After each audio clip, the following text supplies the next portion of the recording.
Well, there he is. Thank you, Robert. There he is, the new unified lightweight world champion from right here, Los Angeles, Mikey Garcia.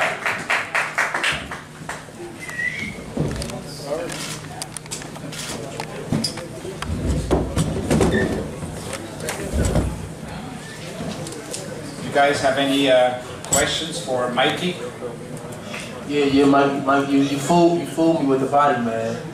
Fooled me with the body, man. I thought I had you, but like I said, you know, Mike is a true champion, true warrior. You know, he brought the best out of me, I brought the best out of him, and he came off victorious. Yeah, you definitely also brought the best out of me. You fought very well. You know, you gave me a good fight, and you made me work. So I congratulate you on your performance also. Thanks. Okay, I think we have a question right there from Lance Buckmeyer from the LA Times. Mikey, congratulations. This fight, how does it lend itself to a possible move up to welterweight against Spence? What did you take from tonight that really proved that? Oh, well, I always look for the biggest challenges. I'm looking for the biggest fights. You know, ever since I came back, I wanted to, in a way, make up for the lost time. And I don't think there's any other way except fighting the best champions out there. We fought another undefeated fighter, undefeated champion tonight. There's no one else that excites me enough, that motivates me, and that can challenge me, other than Errol Spence. And I'm willing to take that challenge all the way up just because that's the fight that I want. That's the fight that will motivate me the most. Hey, Mikey, back here. Mikey, straight back. Dan Rayfield. Hey, congratulations on the win tonight. When you talked about Errol Spence, he came over and he spoke to some of us at ringside after the fight, and we asked him what he thought about it. And when he was concluding his remarks, he said he was licking his chops. You know, he gave you respect for being a top-notch fighter, but it seemed like he didn't think that your size would translate to where he's at. What do you think about the fact that you're both tremendous fighters, but that he's so much bigger than you? No, that's a challenge. You know, I am moving up all the way to welterweight. You know, if I land that fight, it'll be my first attempt at welterweight, and I'm going against the top guy there, against the best in the division. I'm prepared to take on that challenge. Like I said, I'm here to challenge myself, you know, and he is the best. He might feel that it's, you know, an easy fight for him when I'm too small. You know, well, that's fine. You know, let's get in the ring and let's get to work. I'd like to ask Robert Garcia about that also. Robert, I know that you've had, in past statements, had some misgivings about the prospect of Mikey going up to welterweight. Can you expound on that now that it seems though it's going to probably become a reality at the end of this year? Look, we've always said that we shouldn't move too fast and take that challenge right now because, you know, we're doing great at lightweight and even junior welterweight. But that's what Mikey wants, and we know that he does have the skills. He has the time to compete. You know, it's not going to be easy. And Mikey said before, you know, he loves those challenges, and this will probably be the first fight that he's ever had where he's going to be the underdog, and I think that's what's going to motivate him even more. That's why he. Hold on 1 second. So I'm, you know, from now on, we're going to take the fight. Just give it up for Robert Easter. He's leaving.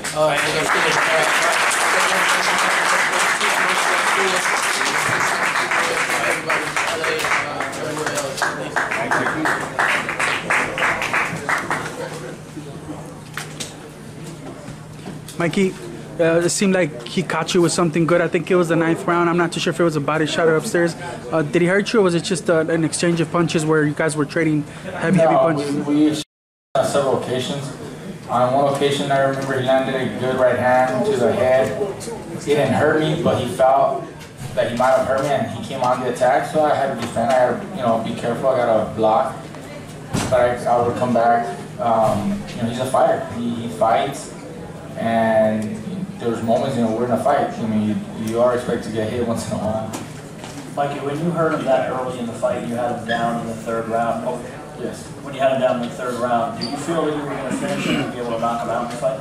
No, not right away there. He got up. He wasn't completely hurt. You know, I caught him with a good right hand and then that left hook that put him down, but he wasn't out. You know, I could see it in his eyes, I could see it in his body. You know, he was wide awake. It's not like he was, you know, to the point where I could finish him off. I tried to land a few other punches throughout the fight, and I think I might have hurt him with a body shot at one time, but it was towards the end of the round, and you know, he was game. He survived. Then he focused more on just surviving and defending himself, and made it a little more complicated for me. Up until the 12th round, I was still landing some good shots, and I still tried to, you know, land some good head shots in the last and final round, but you know, I didn't feel enough damage was done to try to put him out. Did you feel that he kind of went into survival mode in the second half of the fight? There's a few rounds where he did. I think he went a little more defensive. You know, I don't know if you want to call that survival mode. Maybe he was a little hurt from that body shot, or maybe he felt a punch upstairs that might have hurt him. And he's smart. He's a champion. He wanted to, you know, survive, get his bearings again, and I mean, he made it to the 12th round. Mikey, talk about his jab. Do you feel if he would have popped the jab more, it would have gave you more difficulty? Or did you guys have that plan? I felt, coming to the fight, I felt, and we all thought, you know, he was going to try to use that jab, use that reach. So we were prepared for that.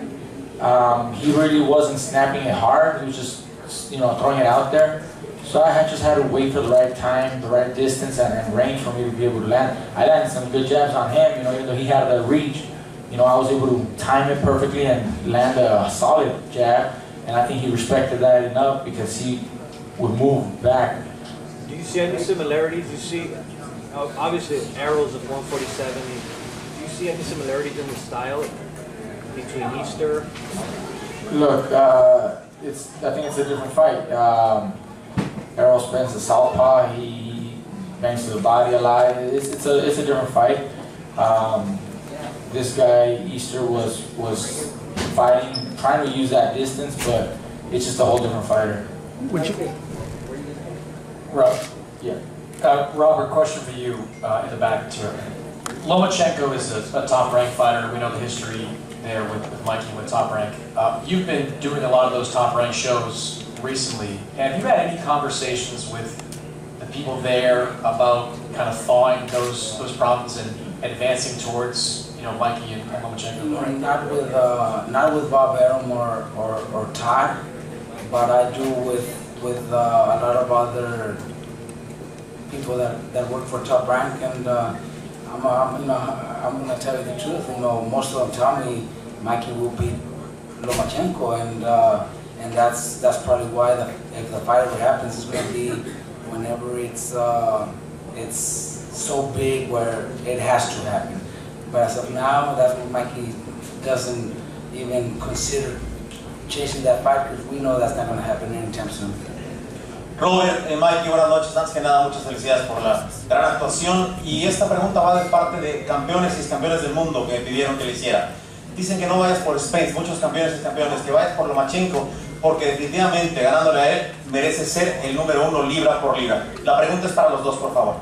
Mira, yo pienso que es la pelea en ligero que será la más grande, una pelea contra Lomachenko, pero siendo realistas con las promociones y las diferencias de canal y todo, se complica mucho.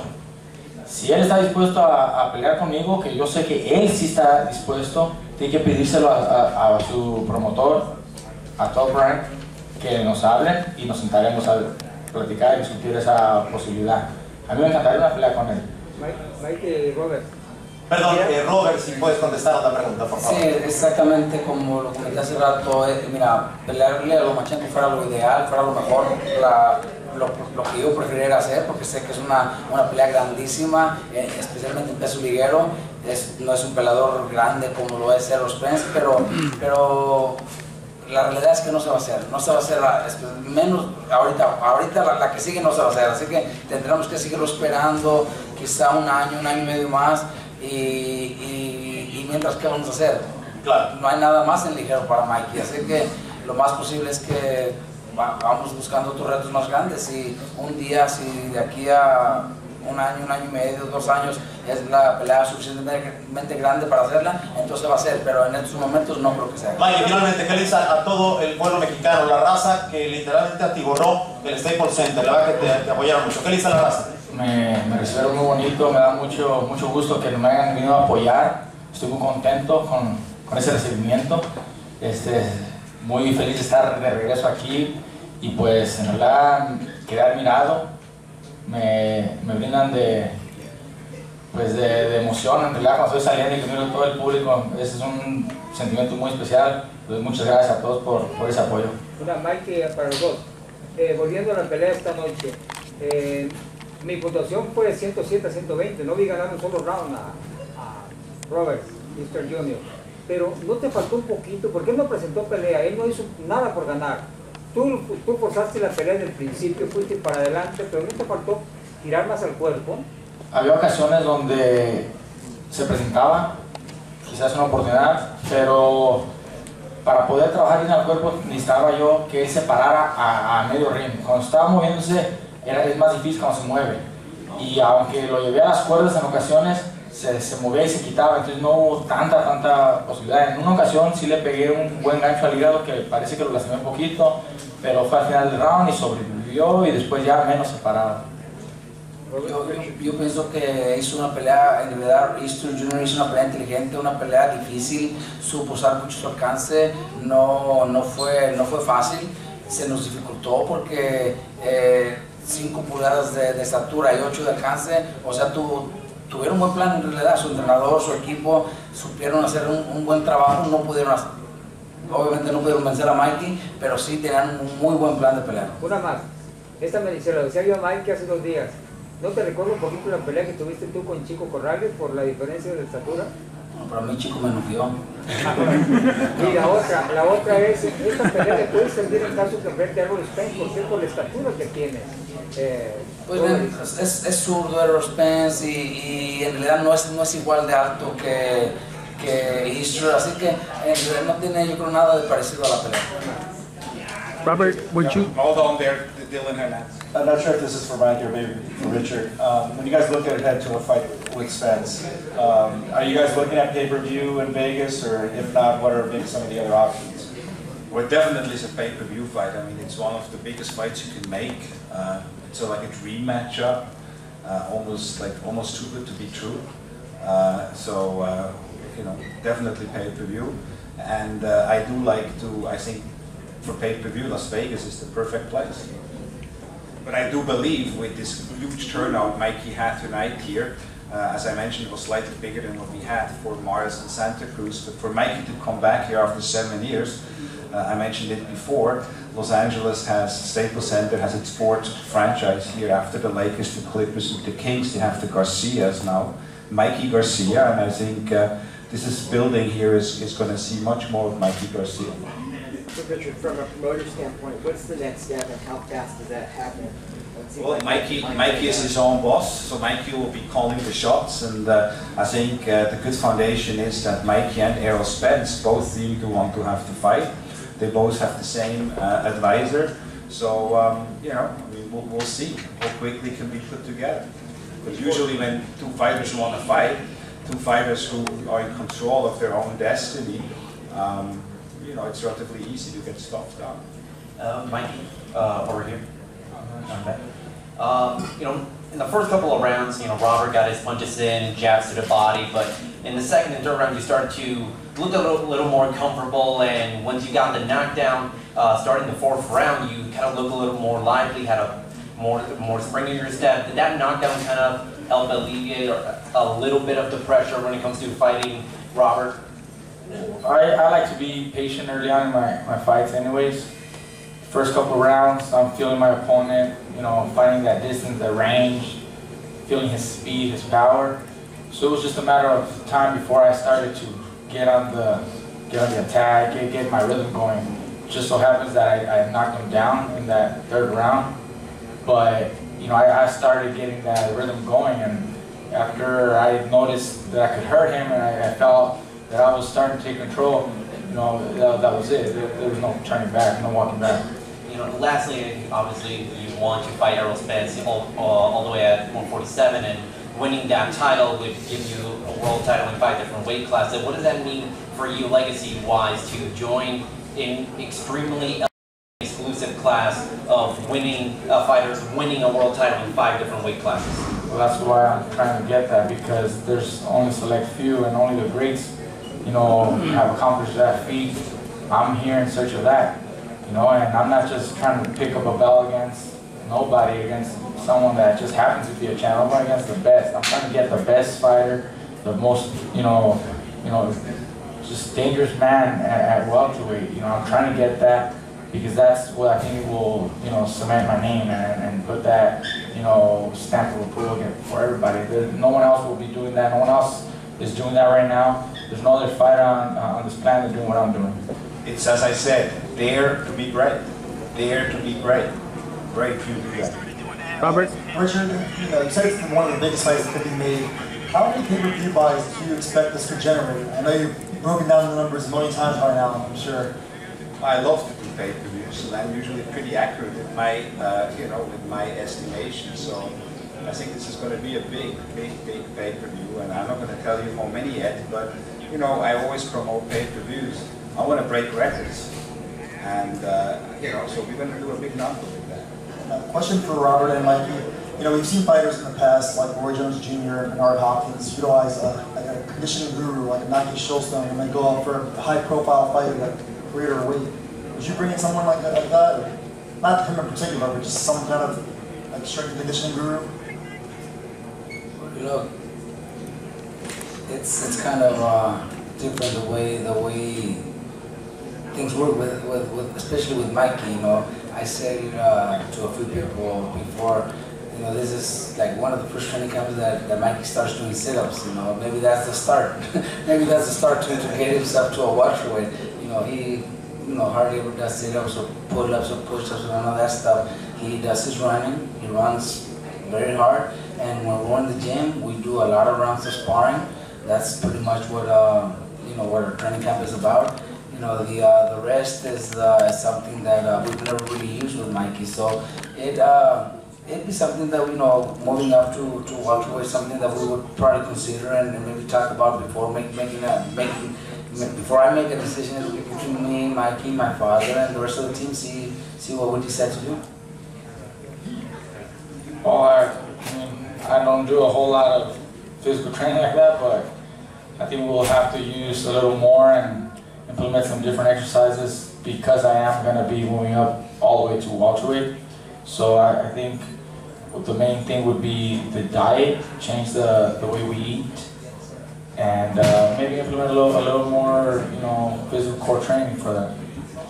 And also, obviously you're a great boxer, but Spence is as a big 47 who can even fight at 54. How much muscle would you have to possibly add on to just deal with his strength and power?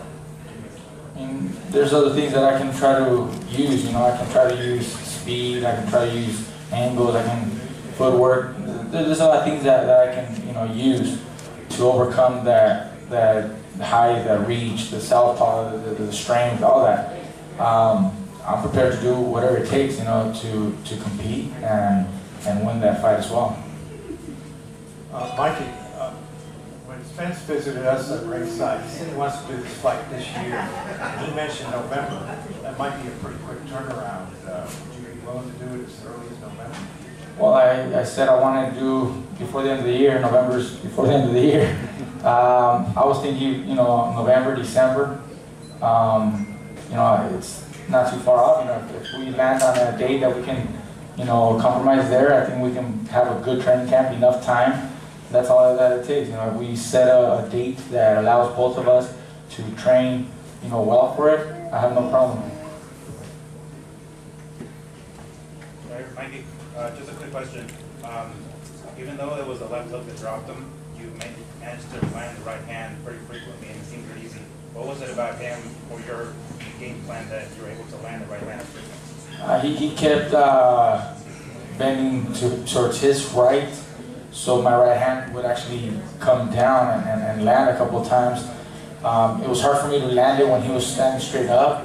Sometimes I'd miss. But it's just the timing. I had to figure out the right time for me to let go of that right hand. That left hook that dropped him came after a right hand. You know, as he was pulling back, I caught him with the left hook. On other occasions, you know, I landed a good left hook. I mean, we were ready to do whatever it takes, you know, and we practiced a lot in the gym, and, you know, we knew it was just about getting that right distance, that right range, so that I could let go of my hand. Mikey, you know, there's been a lot of talk about, you know, you haven't faced a fighter that big, but Spence also to this point has only faced really like Kell Brook, right, as far as like a world-class fighter. He hasn't faced a boxer like you, and I know you keep saying that you've seen something in his game. Do you think that he'd be in for a surprise as far as your boxing ability and angles and footwork and those sort of things? You know, he's a terrific fighter. He's an experienced fighter, and, you know, he's very strong. You know, he's a dangerous man, so I don't know if I can surprise him. I think, you know, he's got the experience. He knows, you know, the kind of fighter I am. But I think what will surprise him is how well I can do other things. If you're standing on the outside, you know, everybody can just see a simple guy, just straight 1, 2. Nothing special about that. Ask any of my opponents what they feel after the fight. Is it easy? Was it like they expected? I think they'll all tell you it wasn't what they expected. Hey, Mikey, have you guys considered maybe when the fight gets made, having some sort of stipulation where the Spence can't go over a certain weight, like rehydrate? I don't know if you thought about that. I think the IBF has its own regulations and laws on that, so I got nothing to ask. I ain't asking for no catch weight either. Robert, would a tune-up at 147 make you more comfortable heading into a Spence fight? I know Mikey is in control of his career, but would that make you more comfortable with? No, whatever we say is not going to change Mikey's idea, you know, of fighting Errol Spence. So we're going to go for it.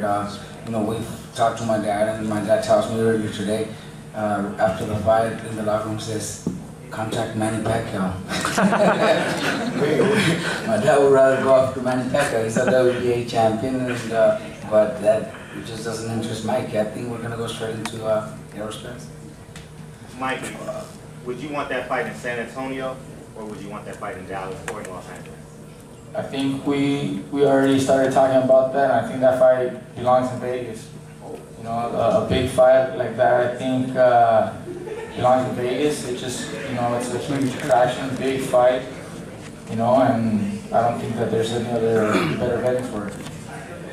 Mikey, what do you rate your performance? I know you haven't had a chance to watch tape, but what did you grade your performance? I think I did very well. You know, I think I overcame the height and reach. You know, I did well. I hardly got hit. You know, a couple jabs, you know, you're boxing, but overall, I didn't get hit with solid punches. I wasn't hurt, and I hurt my opponent several times. Body shots upstairs, I dropped them. I mean, I don't think I could have done much more. You know, if I had stopped him, obviously that would have been probably a better ending to the fight, but you know, you saw me 12 rounds, you saw me adjust, you saw me use my feet at times, you saw me fight on the outside, you saw me fight on the inside. I think I did, you know, great. It was a masterful performance, and please give it up for Mikey Garcia and our unified lightweight world champions. Thank you.